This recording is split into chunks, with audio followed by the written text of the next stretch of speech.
correspondent Nadia Massi is there for us. Nadia, after 8 weeks of near non-stop sunshine, pretty terrible weather for the shops to reopen in, but real relief there from traders that things can start to get back on track.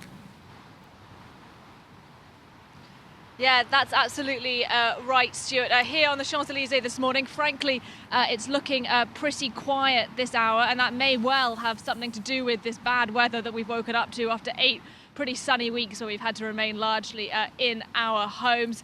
I've seen many of the shops here on the Champs-Élysées gearing up to reopen this morning, a number of deep cleans underway in some of the big iconic shops here like Chanel, the smaller shops as well like Zara, H&M and Sephora. And even though it may be a bit of a damp start to the reopening because the weather is so bad today, it certainly is going to be a big relief for business owners that finally, after this unprecedented 8 weeks that they've been forced to be closed, they can now fling their doors open again. We've seen an unprecedented 5.8% contraction in the French economy in the first 3 months of the year. Part of that because the businesses like this have been forced to be closed. So big relief for them, big relief for the French economy. But I suppose the big question now is, will people feel safe enough to return and start shopping in the ways that they did before?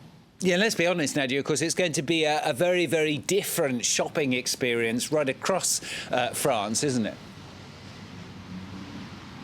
Yeah, that's absolutely right, because although most of the shops here will be reopening, some of the biggest ones, Les Halles Mall, for example, malls across the country, the iconic Galeries Lafayette store will all be closed as well because they're so big that they say that socially distancing will be very difficult indeed. And within smaller stores, as we've seen in supermarkets, there'll be stickers in many stores, particularly near the cashier, to ensure that people try to maintain that 1 metre distance at all times.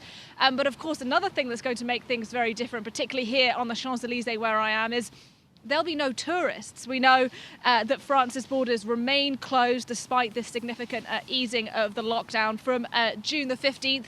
There may be some travel allowed within the Schengen area, within the European Union, which may allow some people from other European countries to come here to France. But outside the European Union, we have no deadline at all for when visitors may be allowed back into the country. And for an avenue like the Champs-Élysées here, which relies so much on tourist footfall from countries like China, countries like the United States, that's a very big blow indeed. So I suspect that streets like this will look pretty quiet for time to come. Nadia, thanks very much, Nadia Massi.